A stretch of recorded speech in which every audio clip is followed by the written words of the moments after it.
भगवान केवल मंदिर में है, भगवान केवल मूर्तियों में है।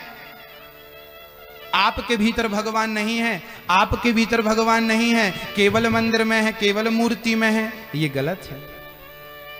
वो भगत कच्चा है जो केवल मंदिर में मूर्ति में कृष्ण का दर्शन करे। और भगवान को तो मंदिर तक सीमित ना रखना मेरी माँ, जहां तुम्हारी नजर जाए वहां तक वो कृष्ण ही कृष्ण है, वहां तक वो राम ही राम है। हरि व्यापक सर्वत्र समाना का सिद्धांत क्या कह रहा है, गरज गरज करके। तो मेरी माँ, हर वो भगत कच्चा है जो भगवान को सिर्फ मंदिर में देखता है, हर वो भगत पक्का है जो कण कण में ईश्वर को देखता है। स्त्री के अंदर परमात्मा, पुरुष के अंदर परमात्मा, आपके भीतर परमात्मा, मेरे भीतर परमात्मा, गाय के भीतर परमात्मा, गधे के भीतर परमात्मा, कुत्ते के भीतर परमात्मा। यदि पत्थर में ईश्वर दिख सकता है तो पेड़ पौधे,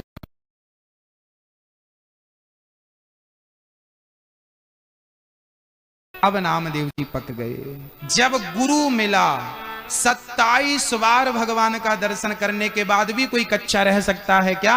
हाँ मेरी माँ, गुरु के बिना आप 27 बार भी भगवान से मिल लो तो कच्चे के कच्चे ही रहोगे।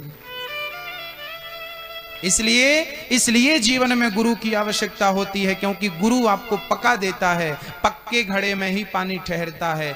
जब आप हृदय से पक जाते हैं, गुरु के ज्ञान से पक जाते हैं। अच्छा, पकना किसे कहते हैं? जब आपके अंदर का क्रोध शांत हो जाए, जब आपके अंदर का लोभ शांत हो जाए, जब आपके अंदर का क्रोध शांत हो जाए, तब आप ईश्वर के अधिकारी होते हैं, तब परमात्मा को प्राप्त करने के अधिकारी होते हैं। तो आज गुरु पूर्णिमा के इस पावन पर्व पर संकल्प लेंगे कि कभी भी व्यर्थ का क्रोध नहीं करेंगे। क्या नहीं करेंगे? कभी लोभ नहीं करेंगे, जरूरत से ज्यादा अहंकार नहीं करेंगे। हाँ, कल भगवान ने गोवर्धन उठाया, कल की लीला। आपको पुनः गुरु पूर्णिमा की फिर से मैं ढेर सारी शुभकामनाएं देता हूं और मैं आपसे एक छोटी सी प्रार्थना करता हूं। आज गुरु पूर्णिमा के पावन पर्व में जो भी मेरे शिष्य हैं, जो भी मेरी बात मानते हैं या जो भी मुझसे स्नेह रखते हैं, प्रेम रखते हैं, आज मैं आप सभी से एक छोटी सी प्रार्थना करना चाहता हूं। कौन कौन स्वीकार करेगा बस इतना बता दो। अच्छा, जब मेरी एक छोटी सी प्रार्थना है, आप सभी माओं से, आप सभी बहनों से, आप सभी भाइयों से, आप सभी पितातुल्य वृद्ध बंधु और बांधवों से एक छोटी सी विनती है। आज ये समझना कि आपके गुरु का आदेश है। आज मैं आपको आदेश दे रहा हूं कि आप लोग जो टीवी पर देख रहे हैं, मैं आपसे भी प्रार्थना कर रहा हूं, आप सभी लोग, आज जो लोग नहीं आ पाए यहां गुरु पूजन में, आप वहीं बैठे बैठे प्रणाम कर लो। और मैं आप सभी के लिए एक छोटा सा आदेश दे रहा हूं, उसका पालन करना, आज की गुरु पूर्णिमा सफल हो जाएगी। मेरे दो प्रार्थना आपसे, दो प्रार्थना है। पहली प्रार्थना यह है कि आप जल बचाने का संकल्प आज गुरु पूर्णिमा के पर्व पर लें। क्या बचाएंगे? क्या बचाएंगे? जल। और मेरी एक छोटी सी प्रार्थना है कि आप सभी अपने घर पे वाटर हार्वेस्टिंग करवाएंगे। वाटर हार्वेस्टिंग जानते हैं? वाटर हार्वेस्टिंग ये होती है कि जो आपके छत पे पानी गिरता है, वो सारा पानी नाली के द्वारा बह जाता है। हजारों लीटर पानी आपके छत पे भगवान गिराते हैं, वो सारा बह जाता है। आप बस एक छोटा सा काम करिएगा कि एक 5x5 का, 4x4 का एक छोटा सा घर के कहीं भी किनारे पे गड्ढा खोद दीजिएगा। उस गड्ढे पे बड़े बड़े पत्थर डाल करके उस गड्ढे को भर दीजिएगा। ऊपर से आप जैसा मार्बल आदि, टाइल्स आदि लगाना चाहें लगा लीजिएगा और छत के पानी का कनेक्शन उस गड्ढे पे कर दीजिएगा। तो पूरा पानी छत का उस गड्ढे के माध्यम से पृथ्वी माँ की प्यास बुझाने के काम आएगा। आप पुण्य करेंगे कि पृथ्वी माँ की आप प्यास बुझा पाएंगे। तो आपको पहला मेरा निवेदन है कि आप इस प्रकार जो छत का पानी आप वेस्ट होने देते हैं, लाखों लीटर पानी गिर जाता है, वो छत का पानी आप बचाएंगे। प्रतिज्ञा करिए, इसके लिए संकल्पित होइए। ये मेरा आदेश है। कौन कौन इस बात को करेगा? जागरूकता से, जिम्मेदारी से कौन कौन करेगा? हाथ उठाओ। आप बाकी लोग नहीं करेंगे? मैया जी, भैया जी, सारे लोग हाथ उठाओ ना, सारे लोग हाथ उठाओ। तो करेंगे वाटर हार्वेस्टिंग, हाँ या ना? हाँ या जोर से? हाँ, करवाएंगे ना? खर्चा ज्यादा नहीं है, ज्यादा से ज्यादा 1000 रुपए का खर्चा है। तो यदि आपके 1000 रुपए के खर्चे से करोड़ों लीटर पानी बच रहा है तो नुकसान है क्या? वही पानी आपको वापस मिलेगा। 8 महीने आप पियोगे। गर्मियों में पानी खत्म हो जाता है, या तो आपके घर पे बोर है तो छत का पानी का कनेक्शन बोर पे करवा दीजिए, तो पूरा पानी आपका सेव रहेगा, तो पानी व्यर्थ ना जाएगा। दूसरी बात, आप सभी लोग कम से कम एक एक वृक्ष जरूर लगाएंगे।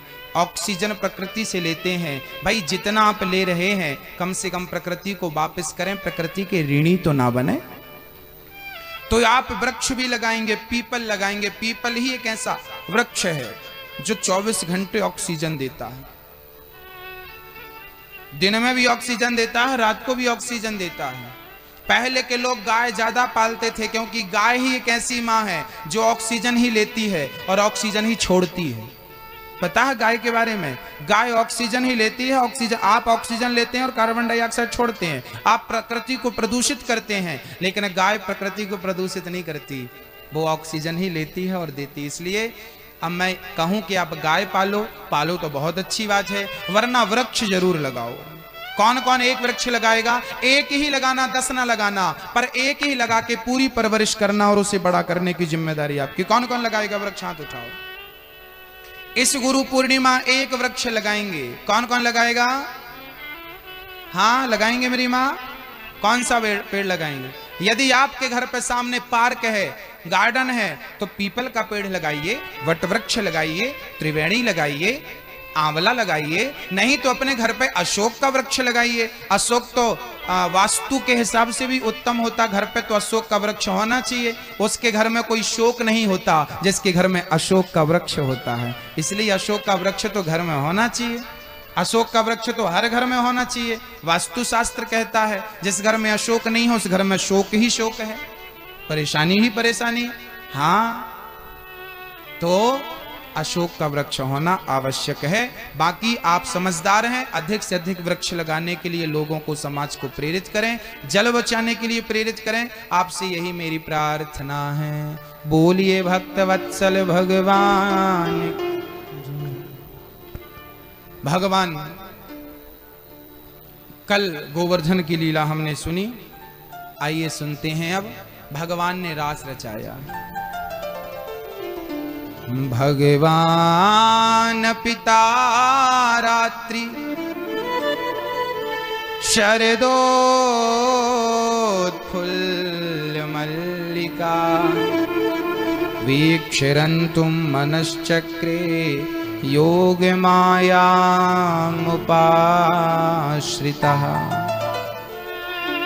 भगवान पिता रात्रि शरदोत्फुल्ल मल्लिका। शरद पूर्णिमा की पवित्र रात्रि आ गई। पूर्णिमा की रात, आज भी पूर्णिमा है, तब भी पूर्णिमा थी। शरद पूर्णिमा की रात यमुना के पुलिन तट पर आज श्याम सुंदर के मन में भाव जागा कि आज मैं गोपियों के संग रमण करूं, रमण करूं। आज भगवान ने अपनी होंठों पे बांसुरी रखी और जो फूंक मारी, गजब की बांसुरी बजती है वृंदावन वसैया की।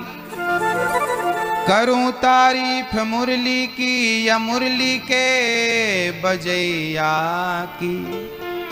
जहां चलता ना काम तीर और कमानों से, वहां बातें होती मुरली की तानों से।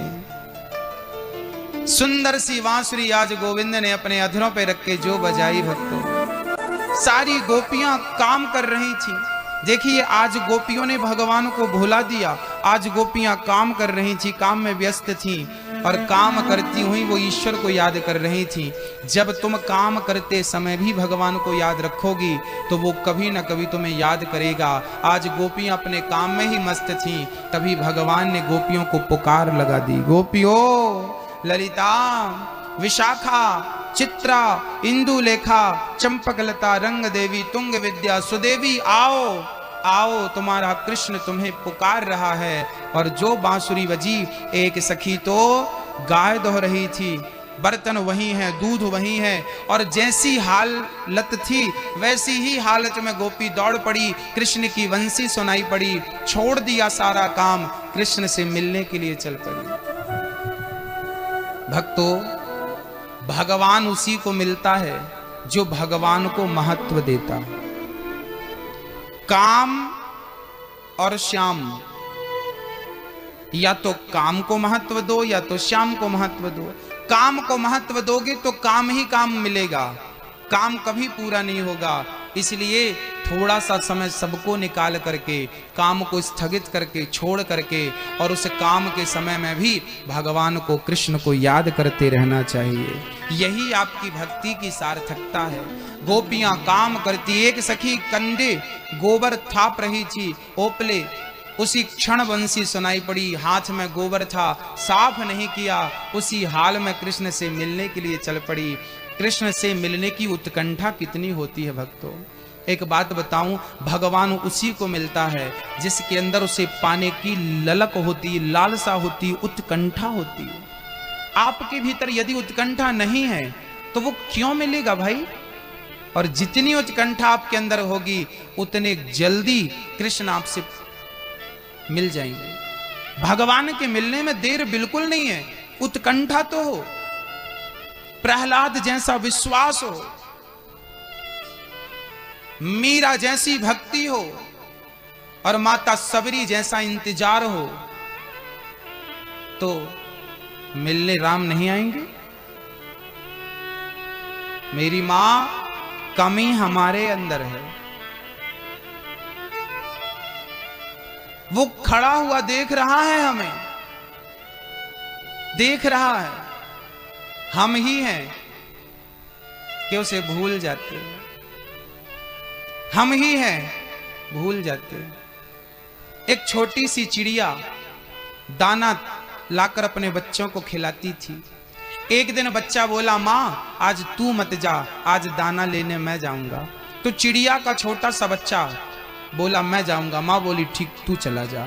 आज बेटा गया और एक घर पे जाकर घर की दीवार पर बैठा, दाना उसे नजर तो आया, दाना उठाया तो दाना चुगते चुगते वो अंदर चला गया, और वहां से जब उड़ना चाहा तो वो एक कमरे में कैद हो गया। बहुत प्रयास किया दरवाजा तक पहुंचने का, दरवाजा ढूंढने का, पर दरवाजा मिला ही नहीं। वो तड़पता रहा, तड़पता रहा। मां ने देखा कि मेरा बेटा कब का गया है, अभी तक आया नहीं। तो ढूंढती ढूंढती मां भी पहुंच गई, और मां ने देखा कि मेरा बेटा फंसा हुआ है। तुरंत मां गई और अपने बच्चे को निकाल करके ले आई। वो बहुत निकलना चाहा पर निकल ही नहीं सका। मां आई, निकाल कर ले गई।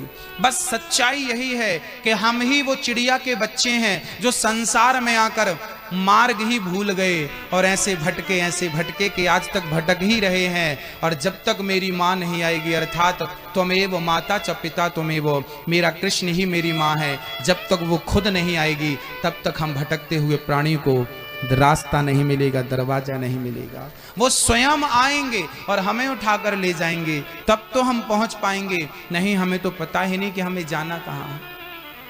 एक बार कह दो कि कन्हैया मैं तेरा और तू मेरा।